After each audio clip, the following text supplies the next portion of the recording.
नमस्कार। कैसे हैं आप लोग? आप लोग मेरी इन 2 सेंटेंस को सुन सुन के तो पक गए होंगे। कई लोगों ने बोल दिया मुझे, आप लोगों में से नहीं, मेरे अपने कुछ कलीग्स और या परिवार के लोगों ने, कि अरे भाई ये कुछ चेंज तो करो, कैसे हैं आप लोग और नमस्कार। मुझे भी लगता है कभी कभी कि बड़ा स्टीरियोटाइप हो जाता है, लेकिन पता नहीं क्यों आप लोगों के सामने आते ही सबसे पहले यही 2 सेंटेंस आते हैं। खैर, आज बिल्कुल कुछ पढ़ाने के लिए नहीं आया हूँ मैं आपके सामने। और पॉलिटी हमारी चल रही है, करंट अफेयर्स भी चल रहे हैं, पढ़ाई अपनी जगह चलती है। कभी कभी मन इस तरफ भागता है कि एक जैसा जो टाइम टेबल होता है फॉलो नहीं हो पाता है। आखिर अंत में हम सब लोग तो इंसान ही हैं ना। जैसे आप हैं वैसे मैं भी हूँ। मेरे दिमागों में भी हज़ारों द्वंद्व चलते रहते हैं। जीवन के संघर्ष को लेके जो मोटिवेशन है वो चलती रहती है, कभी कम रहती है, कभी ज़्यादा रहती है, कभी मूड बहुत अच्छा होता है या कभी मन उदास होता है। तो आज मन किया कि आज ना कुछ पढ़ने का या पढ़ा पाने की स्थिति मैं अपने को सहज महसूस नहीं कर पा रहा था, लेकिन आप लोगों से मिलने की, आप लोगों से बात करने की जो आकांक्षा बनी रहती है, तो उसके कारण मैंने सोचा कि चलिए आपसे 2-4 बातें करते हैं, थोड़ा इधर उधर की चिट चैट करते हैं और अपने जो क्या कहते हैं इसकी, अपनी भावनाओं को बांटते हैं। देखिए, आप सब लोग मेरे से समझदार हैं, जो मुझे लगता है। ज़्यादातर लोग बौद्धिक रूप से मेरे स्तर पे या मेरे से ज़्यादा स्तर पे हैं, और मेरा, आपका, हम सब का लक्ष्य जीवन में एक अपनी सार्थकता को सिद्ध करना है। देखिए, ये मनुष्य का जीवन ना बार बार तो खैर नहीं आता, ये हम सबको पता है। इनफैक्ट अच्छी अच्छी बातें हम सबको पता होती हैं।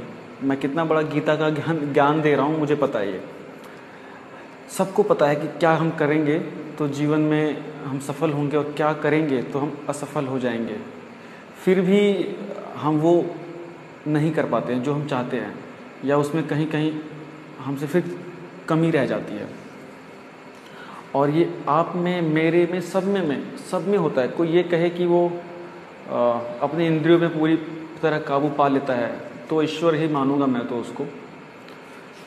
लेकिन मैं, आप इस समय से गुजर रहे हैं, इस दौर से गुजर रहे हैं जब आप लोग विशिष्ट हैं, है ना।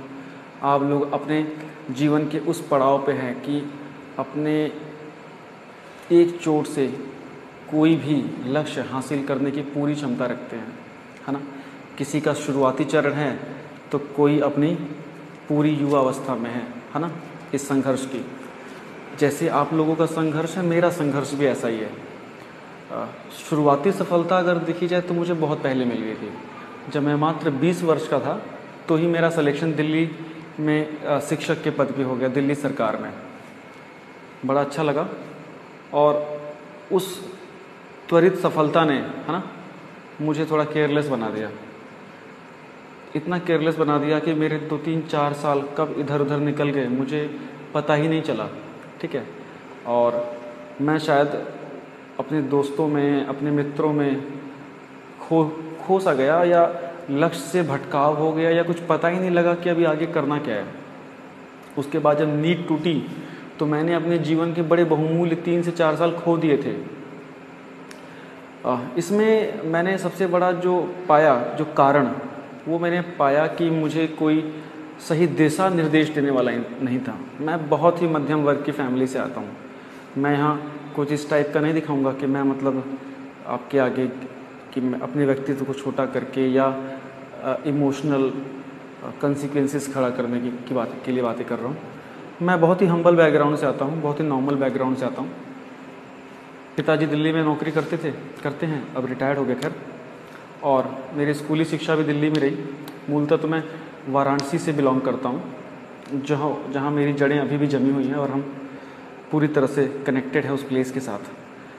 तो विद्यालय शिक्षा के बाद टीचिंग के क्षेत्र में कोर्स करने के पश्चात मुझे जॉब मिल गई, और उस जॉब ने एक मिडिल क्लास मेंटालिटी मेरे अंदर डाल दी कि तो जॉब मिल गई, ठीक है।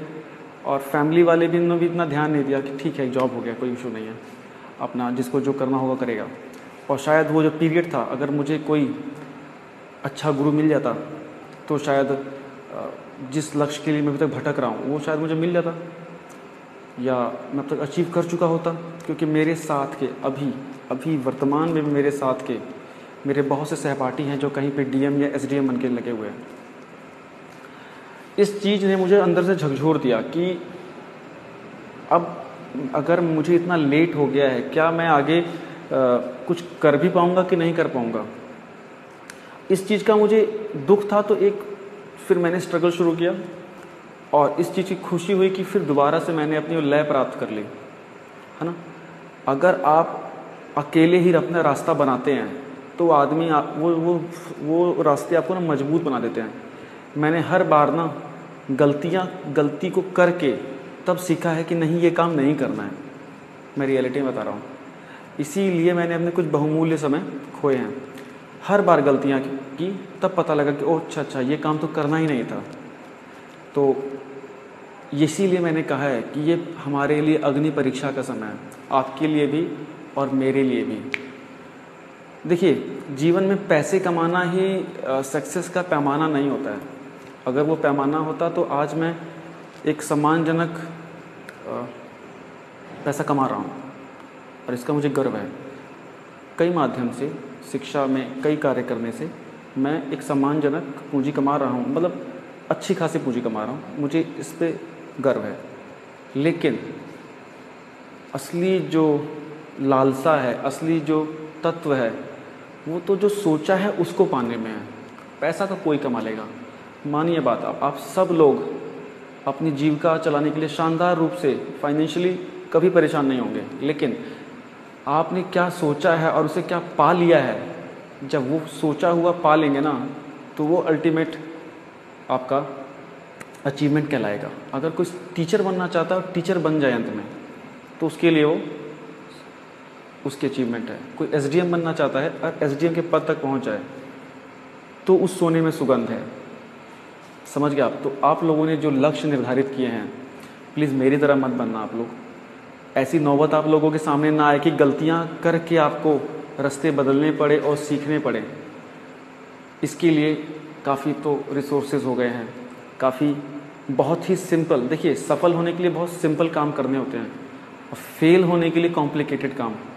तो किसी भी चीज़ को कॉम्प्लिकेटेड मत बनाइए।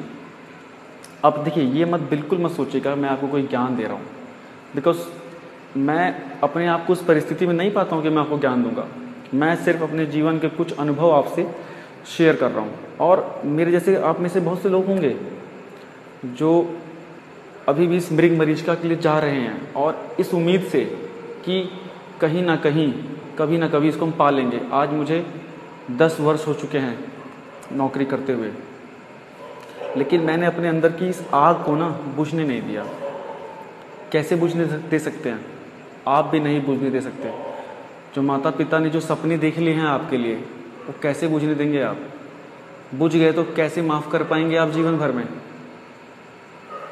भले वो आपके सामने कुछ नहीं कहते हों, लेकिन जिस दिन आपको सफलता मिली, उनके जो वो उद्गार है ना, उससे पता लग जाएगा कि ये सफलता के क्या मायने हैं आपके लिए और उनके लिए। सफलता के बाद उसका तत्व पता लगता है कि ये कितनी महत्वपूर्ण थी। ये वो समय है जब शायद हम लोगों को सबका साथ नहीं मिल रहा हो, जिसको साथ मिल रहा है उसके लिए वो बहुत किस्मत वाला है। आपके साथ कौन रहता है? आपके अपने लोग हमेशा आपके साथ रहते हैं, और वो सिर्फ आपसे क्या चाहते हैं? आपको एक सफल व्यक्ति होता हुआ देखना चाहते हैं, निस्वार्थ रूप से।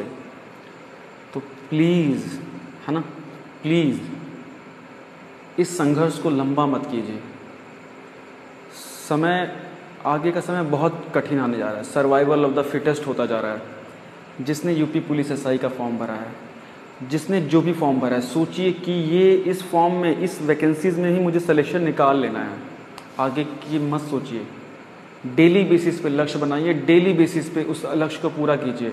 अगर आज रात को आपको कोई चीज़ ख़त्म करनी थी, तो आप सो नहीं सकते हैं जब तक कि आपकी वो चीज़ ख़त्म ना हो जाए। अगर सो गए ना तो वो आपका अपना वादा जो है ना दूसरों से, वो झूठा है। मानिए बात को, ये आग लगानी पड़ेगी। जब नींद आए तो ये सोचना कि कहीं कोने में कहीं ना कहीं कोई ज़रूर इस टाइम पढ़ रहा होगा, ज़रूर आपकी सीट को छीनने की पूरी कोशिश कर रहा होगा। नींद नहीं आएगी आपको, ये वादा करता हूँ मैं। ठीक है, आपको इमोशनल करने का मेरा कोई ऐसा प्रोग्राम नहीं है। मैं बिल्कुल बहुत ही ज़्यादा इमोशनल आदमी हूँ, लेकिन मैं मानता हूँ कि हमें इमोशनली बैलेंस होना चाहिए। लेकिन एंड ऑफ द डे हमें सेम टाइम अपने लक्ष्य को मछली की तरह देखते हुए भी रहना चाहिए। और आप दिन भर में जो भी कार्य करें, सिर्फ ये सोचिए कि क्या ये काम आपको आपके एम तक पहुंचने के लिए हेल्प कर रहा है। अगर कोई भी वो काम जो आप कर रहे हैं दिन में, वो आपको आपके लक्ष्य तक पहुंचने में मदद करेगा तो उसको कीजिए। अगर लगता है कि वो मदद नहीं कर रहा है ये काम, तो उसे तुरंत छोड़ दीजिए। ऐसे लोगों के साथ रहिए जो आपको आपके लक्ष्य तक लेके जा रहे हैं, आपके साथी हैं। नेगेटिव लोगों को प्लीज़ छोड़ दीजिए, क्योंकि ये वही लोग हैं जो आपके फेलियर का इंतज़ार कर रहे हैं। ठीक है, आपकी सफलता असफलता के बीच में बाधा बने हुए हैं। आपके माता पिता, आपके भाई बहन, आपके बड़े भाई, आपकी छोटी भाई, बड़ी बहन, छोटी बहन के सपनों के बीच में बाधा जो बने हुए हैं, सब कुछ त्याग दीजिए। देखिए, ये अवसर नहीं आएगा, ये अवसर कभी नहीं आएगा। मैं अपने अनुभव से कह सकता हूँ, जो मेरा समय निकल गया वो शायद नहीं आएगा, लेकिन मैं अगर इस समय हार नहीं मान सकता हूँ तो आप कैसे मान सकते हैं। ठीक है, जो भी पढ़ते हैं हम लोग, जो भी हम लोग डिस्कस करते हैं, उसे तुरंत ख़त्म कर दीजिए। इतना पढ़िए कि किताब कॉपी फट जाए, इतनी बार पेज पलटिए, इतनी बार पेजों की पेन चले वो कि दिखे ना कि क्या लिखा हुआ है। इस स्तर तक ले जाइए इस पढ़ाई को। ठीक है, और जो भी मुझसे हो सकेगा वो मैं ज़रूर करूँगा। एक चीज़ ध्यान रखिएगा, मुझे आप लोगों से कोई लालच नहीं है। जो मेरा बिहेवियर आज है वही जब तक ये चैनल अंतिम चरण तक रहेगा तब तक आपके साथ रहेगा। मैं यहाँ कोई प्रोफेशनल पॉइंट ऑफ व्यू से नहीं आया हूँ। प्रोफेशनली कमाना होता तो जितना समय मैं वीडियो बनाने में लगाता हूँ उसमें काफ़ी अधिक पैसे में कमा सकता था। आप लोगों से एक बार जुड़ाव हो गया। मुझे उम्मीद नहीं थी कि मैं इतने समय तक, मैंने शौकिया ये शुरू किया था, मैं आपको ईमानदारी से बताऊं, मैंने शौकिया शुरू किया था, लेकिन कुछ ऐसे अच्छे लोग मिले जिन्होंने मुझे प्रोत्साहित किया और हम आगे बढ़ते चले गए। हमारे इस YouTube के सब्सक्राइबर लिस्ट में कई ऐसे नाम हैं जो फ्रीक्वेंट हैं। शरद हैं, संतोष हैं, ललिता है, वीरेंद्र हैं, धर्मेंद्र हैं, अनूप हैं, अनुज हैं, राहुल हैं, लव कुमार हैं, पता नहीं अनगिनत नाम है जिसको मैं रिकॉल नहीं कर पा रहा हूँ, जो आप लोग मेरी हौसला अफजाई करते हैं। मतलब सुबह सुबह मॉर्निंग विश होती है। एक किसी मैम ने, मैं उनका नाम भूल रहा हूँ, उन्होंने बोला कि सर आपको पसीना आता है, अपना फ़ैन चला लिया कीजिए, आवाज़ थोड़ी धीरे आइए तो भी काम चल जाएगा। इस बात ने बड़ा दिल छू लिया मुझे कि एक प्रोफेशनल ताना बाना तो दुनिया में देखा जाता है, ठीक है, फिर भी हम भारतीयों में यही क्वालिटी है हमारे में, हम ना इमोशनली बहुत जल्दी कनेक्ट होते हैं। और वो बड़ा भावुक क्षण था मेरे लिए जब किसी ने इस तरह बोला। मुझे लगा कि यार एक वर्चुअल दुनिया है जहाँ हम अब तक किसी से मिले नहीं हैं, और कोई किसी के बारे में इतना कैसे सोच सकता है, कोई इतना एक स्तर तक एक दूसरे का सम्मान कैसे कर सकता है। ये सब चीज़ें ना सिखाई हैं आपने मुझे, हम्बल होना सिखाया है आपने मुझे, विनम्र होना सिखाया है आपने मुझे। पता नहीं मैंने आपको क्या सिखाया या क्या नहीं सिखाया, वो तो अलग की बात है, लेकिन आप लोगों से जो सम्मान मिला है वो मैं किस तरह रख पाऊँगा वो तो मुझे पता नहीं है। और ज़्यादा आप लोगों से मैं गुजारिश भी, ज़्यादा कुछ बिल्कुल मेरी इच्छा नहीं रहती कि मैं आपसे कुछ सोचूं, कुछ एक्सपेक्ट करूं, क्योंकि आप लोग बिना मांगे ही मुझे इतना सब कुछ देते हैं। सिर्फ एक चीज़ मांग रहा हूं, जिसने जिसने जो भी फॉर्म भरा है प्लीज़ सिलेक्शन निकालिए। ये आपकी, मेरी, हमारे परिवार की अग्नि परीक्षा है। सही में बता रहा हूँ, ये अग्नि परीक्षा है। हमें जो हम पे हंसते हैं ना, उनके सामने हमें अपने आप को सिद्ध करना है, सिद्ध करना है। कोई प्लान भी नहीं होना चाहिए। और जब आप सफल होके बाजुए चढ़ा के खड़े रहोगे ना, तो वही निंदा करने वाले आपकी तारीफ़ें करेंगे। उस दिन का इंतज़ार कीजिए, और जब नींद आए ना तो सोचना कि जब रिज़ल्ट लेके आप बताओगे ना कि पिताजी एसडीएम की पोस्ट के लिए सेलेक्ट हुआ हूँ, पिताजी बीडीओ की पोस्ट के लिए सेलेक्ट हुआ हूँ, पिताजी यूपी पुलिस में सब इंस्पेक्टर लगा हूँ, पिताजी लेखपाल लगा हूँ, तो खुशी जो होगी उसको जीना बस। ज़्यादा बातें नहीं करेंगे, बहुत लंबी कहानी चलती जाएगी, मैं तो बड़ा बातूनी किस्म का आदमी हूँ। तो आज तो पढ़ाई कुछ नहीं हुई हम लोगों की, ठन ठन गोपाल हो गए।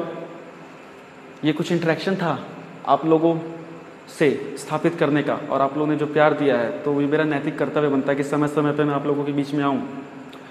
बहुत लोग मेरे बारे में कुछ नहीं जानते थे, वो मैंने इस प्रकार से बता दिया।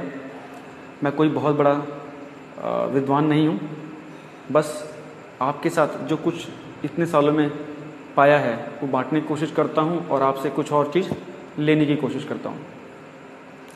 अगले वीडियो में आपकी अपनी पढ़ाई एज यूजुअल जारी रहेगी।